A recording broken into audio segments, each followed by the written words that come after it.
দ্বিতীয় অধ্যায়ে বলেছেন, সঞ্জয় বলিলেন, শ্রী মধুসূদন তখন কৃপাবৃষ্ট সজল নেত্র বিষাদগ্রস্ত অর্জুনকে বলিতে লাগিলেন। শ্রী ভগবান বলিলেন, হে অর্জুন, এই সংকট সময়ে কোথা হইতে অনার্য সেবিত এই মোহ জন্মিল? এই মোহ সৎ ব্যক্তির শোভা পায় না। ইহা স্বর্গপথে বাধা, ইহাতে লোকে নিন্দা করে। হে অর্জুন, দুর্বলতা ছাড়ো, ইহা তোমার যোগ্য নয়। হে শত্রু বিজয়ী বীর, ক্ষুদ্র হৃদয় দুর্বলতা ছাড়িয়ে যুদ্ধে উদ্যত হও। অর্জুন বলিলেন, হে অরিসুদন, কিভাবে আমি পূজনীয় ভীষ্ম দ্রোণের সহিত বাণের দ্বারা যুদ্ধ করিব? মহাত্মা গুরুজন বধ না করিয়া ইহলোকে ভিক্ষা করিয়া খাওয়াও ভালো।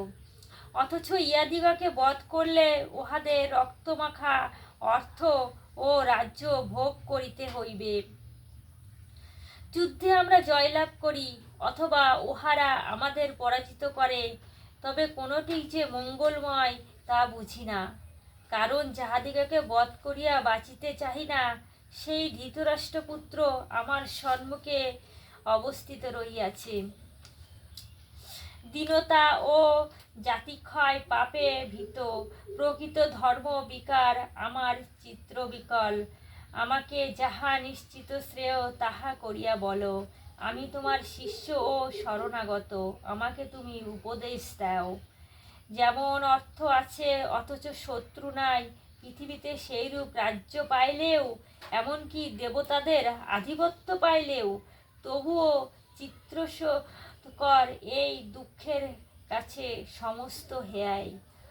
সঞ্জয় বলিলেন, শত্রু বিজয়ী অলসতাশূন্য অর্জুন ভগবান শ্রীকৃষ্ণকে এই সকল কথা বলিবার পর বলিলেন, আমি যুদ্ধ করিব না।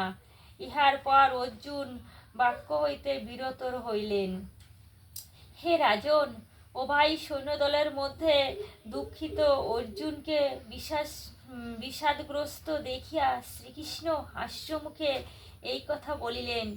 শ্রীকৃষ্ণ বলিলেন, যাহা শোক করার অযোগ্য সে বিষয়ে অনুশোচনা করিতেছ, আবার জ্ঞানীর মতন কথা বলিতেছ। কিন্তু জ্ঞানী ব্যক্তিরা মৃত বা জীবিতদের জন্য কখনো শোক করেন না। আমি, তুমি বা এই রাজারা যে ইতিপূর্বে ছিলাম না তাহাও নহে, কিংবা পরেও যে থাকিব না তাহাও নহে। যেমন প্রত্যেকের জীবনেই বাল্য, যৌবন ও বার্ধক্য আসে যায়, আত্মার জন্য দেহে চলিয়া যাওয়া, তেমনি মৃত্যু একটি, ইহাতে পণ্ডিতেরা কখনো বিচলিত হন না। হে অর্জুন, ইন্দ্রিয়গণের সহিত বিষয়ের সংযোগে সুখ দুঃখ শীত গ্রীষ্ম আদি বোধ জন্মে। অতএব এই সকল অনিত্য বিষয়ে তুচ্ছ জ্ঞানে সহ্য করাই ঠিক। হে পুরুষশ্রেষ্ঠ, যে ব্যক্তি জ্ঞানী তিনি এই সুখ ও দুঃখের সমান মনে করেন। যাহাকে এই সকল ইন্দ্রিয় পীড়া দিতে পারে না, তিনি মোক্ষ লাভ করিতে পারেন। অনিহ বস্তুর অস্তিত্ব নাই, নিত্য বস্তুর বিনাশ নাই। তত্ত্বদর্শীগণ ইহার প্রকৃত রূপ জানিতে পারিয়াছেন। যিনি সর্বব্যাপী তাহাকে অবিনাশী বলিয়া জানিও। সেই অব্যয় আত্মাকে কেহ বিনাশ করিতে সমর্থ হয় না। পণ্ডিতেরা বলেন, এই দেহধারী আত্মা নিজ বস্তু ভোগরহিত ও পরিণামশূন্য। এই আত্মার দেহগুলি বিনাশ হইবে। অতএব হে অর্জুন, যুদ্ধ করো।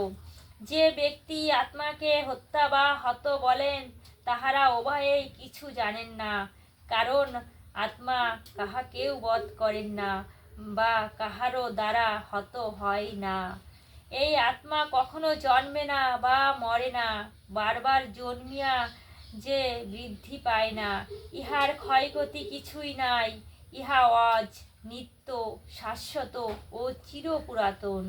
ইহার দেহ হত হইলে আত্মা হত হয় না। এই আত্মা সর্বদাই এক প্রকার, উহা জন্ম বৃদ্ধি ক্ষয়হীন।